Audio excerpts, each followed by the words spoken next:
Bueno, es que hubo varias lecturas y todas son correctas. Es decir, la primera es que el chavismo gana la mayoría de los votos. La segunda es que gana la mayoría de las alcaldías. La tercera es que la oposición avanza en el número de alcaldías respecto de 2008, en donde había conquistado alrededor de 56, si la memoria no me falla. Y estaría estimándose entre 70 y 90, dependiendo del último boletín que del CNE. Y el cuarto es que también la oposición avanza en términos del número de votos respecto a la elección del año 2008. Porque no es correcto hacer la comparación con la presidencial del 14 de abril. Son una elección de distinta naturaleza, con incumbentes distintos. Aquí estamos hablando de incumbentes para 337 competencias, es decir, que es una elección de otra naturaleza. Y la quinta, digamos, la quinta conclusión evidente es que la oposición avanza en las principales capitales del país. Y están los casos emblemáticos de Valencia, Barquisimeto, Maturín, Mérida, Barinas, que es sin duda un golpe simbólico muy fuerte para el chavismo.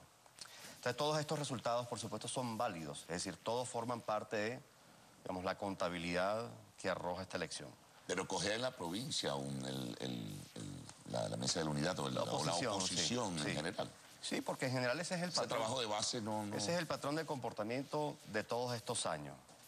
Y eso que señala Carlos, que digamos, comunica una cierta falencia de organización social en el interior y un debilitamiento de las bases de los partidos tradicionales, junto a, por ejemplo, el clima de opinión negativo que predominó entre mayo y septiembre, permite otra lectura de los resultados. Es decir, lo que intento decir es, ciertamente la oposición avanza, ciertamente tiene logros significativos, ciertamente tiene conquistas simbólicas muy importantes, pero no termina de consolidar una mayoría.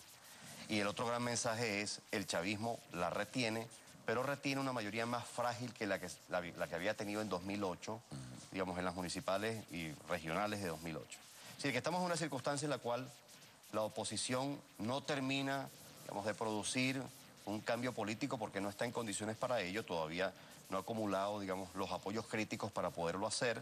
Y por otro lado, el chavismo experimenta un debilitamiento respecto al resultado del año 2008. Claro, aprovechando esto que señalas de consulta, es falta de discurso, de propuesta, de mensaje, porque como lo señalas, días antes a la elección del 8 de diciembre, la mayoría de las encuestas manifestaban malestar por parte de la población a propósito de la situación del gobierno. Hasta septiembre. Un poco antes, pero pareciera que el escenario era mucho más negativo para el gobierno en esta elección y no lo logra capitalizar la oposición. ¿Qué está pasando que no está llegando el mensaje? Sí, es un punto importante porque en efecto, 7 de cada 10 entrevistados entre mayo y septiembre evaluaban como negativa la situación del país. 7 de cada 10 evaluaban como negativa la situación económica del país. 7 de cada 10 calificaban, repito, entre mayo y septiembre como inestable o muy inestable la situación política del país. Es decir, que el clima de opinión era verdaderamente adverso al gobierno. Y la pregunta es relevante. ¿Por qué la oposición no lo capitaliza? ¿Impactó el show de los electrodomésticos? Sin duda, sin duda. Y sin duda favoreció muchísimo al gobierno, sin duda. Ya hay evidencia empírica bastante contundente. O sea que la raíz clientelar de los venezolanos se mantiene. Bueno, se mantiene. Lo habría dicho un antropólogo, Fernando Coronil, tiene un libro que se volvió a editar, El Estado Mágico. Sí, hay algo de esto, pues la externalidad de una parte de los venezolanos, es decir, la idea de que el destino y el futuro no depende de mí, esta noción, esta creencia, sino que depende de factores ajenos a mí. Eso es lo que los psicólogos sociales llaman alta externalidad. Ahora, el punto es, ¿qué faltó? Clarificación de la oferta. Hace falta, digamos, construir un metarrelato un poco más potente, digamos, anclado en sistemas de creencias y valores. Bueno, todo eso me parece que es importante. Pero obligar a bajar los precios, John, de verdad que impacta, ¿no? Sobre todo porque te di esa raíz clientelar que cultivaron los partidos tradicionales y que luego reforzó el chavismo, ¿no? Seguro, Carlos, pero el punto de fondo allí me parece a mí, si ustedes me permiten, es la capacidad de anticipación de la oposición. Porque la oposición planteó un plebiscito. Es decir, planteó nacionalizar la consulta. Y es un poco ingenuo pensar, y lo digo, digamos, a modo de reflexión, no como una acusación, sería un poco ingenuo pensar que con un objetivo como eso, de plebiscitar la consulta, de castigar incluso la gestión del gobierno nacional, el chavismo no iba a hacer nada. Sería ingenuo pensar que, digamos, con un objetivo como ese, el chavismo no iba a intentar evitar revertir el clima de opinión que se registraba en las encuestas de opinión pública. Y lo hizo. La pregunta es, por tanto, ¿por qué la oposición no se anticipó? ¿Por qué no preparó un relato de contraofensiva frente a lo que ocurrió con DACA?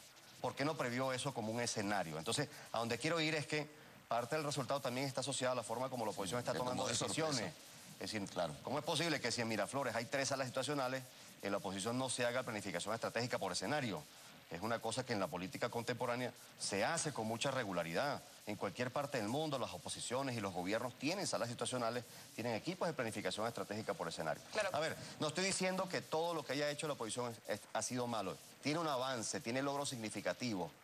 Pero a mi modo de ver ya es hora de, digamos, introducir una reflexión acerca de la forma como está tomando decisiones. Claro, y precisamente la oposición ha señalado de este proceso el ventajismo, el tema de los medios de comunicación, varias situaciones adversas que parecieran no van a cambiar en corto plazo y más bien pudieran incrementarse en próximos procesos electorales. ¿Cuál es el principal reto de la oposición entonces? ¿Enfrentar procesos electorales bajo esas circunstancias o aún más adversas? Claro, es el reto, pero el principal desafío de la oposición el año que viene es cómo canalizar el malestar que puede llegar a existir en virtud de un cuadro económico, digamos, crecientemente complejo. Lo que se visualiza del año 2014 en el escenario económico es muy duro. Claro, es decir, no parece previsible... No va a tener respuesta, entonces. Claro, no parece previsible, digamos, que la tasa de inflación baje dramáticamente. No parece previsible que los niveles de escasez bajen dramáticamente. Es decir, el gobierno podrá ejercer alguna capacidad de influencia para reducirlo, pero no creo, honestamente hablando, al día de hoy no creo que esos problemas vayan a ser resueltos, digamos, de fondo. Por tanto, el desafío de la oposición es ese, cómo canalizar un eventual creciente malestar en un clima como ese, por supuesto, con las dificultades sistémicas de las que tú hablas, dificultades para acceder a medios de comunicación público, por supuesto, unas condiciones desventajosas de la competencia electoral, etcétera, etcétera. Pero me temo que si la oposición sigue denunciando estos temas sin abordarlos estratégicamente, digamos, va a tener crecientes dificultades. Porque el tema de los medios de comunicación, digamos, tendría que tratarse. Si me pregunto, ¿por qué en la oposición no se ha pensado que empresarios vinculados a ella compren un canal de televisión ya establecido? ¿O por qué no establecer, por ejemplo, digamos, un sistema de frecuencias de radio que se pueden colocar en otros países, en países vecinos?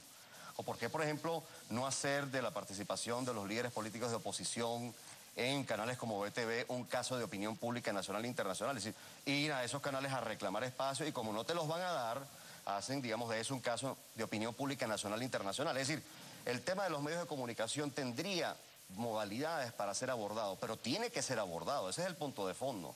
¿Siente que se ha abandonado ese tema entonces? Sí, yo creo que no se abordó, no se ha encarado, digamos, estratégicamente creo que no se ha encarado, más bien se le ha dejado al gobierno que acumule ventajas estratégicas. Ahora, ¿transformarlo en un elemento vital, dices tú, o parte de una de las variables que debe manejar la oposición? Parte de las variables que debe manejar, porque parte de las razones por las cuales el mensaje no está llegando eficazmente también tiene que ver con los canales disponibles para poderlo hacer llegar, digamos, para poder comunicar masivamente. Lo que pasa es que en el pasado la oposición se apoyó mucho en un canal de noticias y tampoco esa era la estrategia más acertada. Claro, pero no estoy planteando eso. Lo que estoy planteando es que reclame lo que en justicia le toca. Es decir, que reclame lo que la propia Constitución Nacional le permite. Así que es acceso, digamos, a los medios de comunicación, incluyendo el Sistema Nacional de Medios Públicos. Bien. Hay muchas cosas que decir hacia el futuro, ¿no? Es correcto, John. Muchas gracias. Un placer. Por habernos acompañado.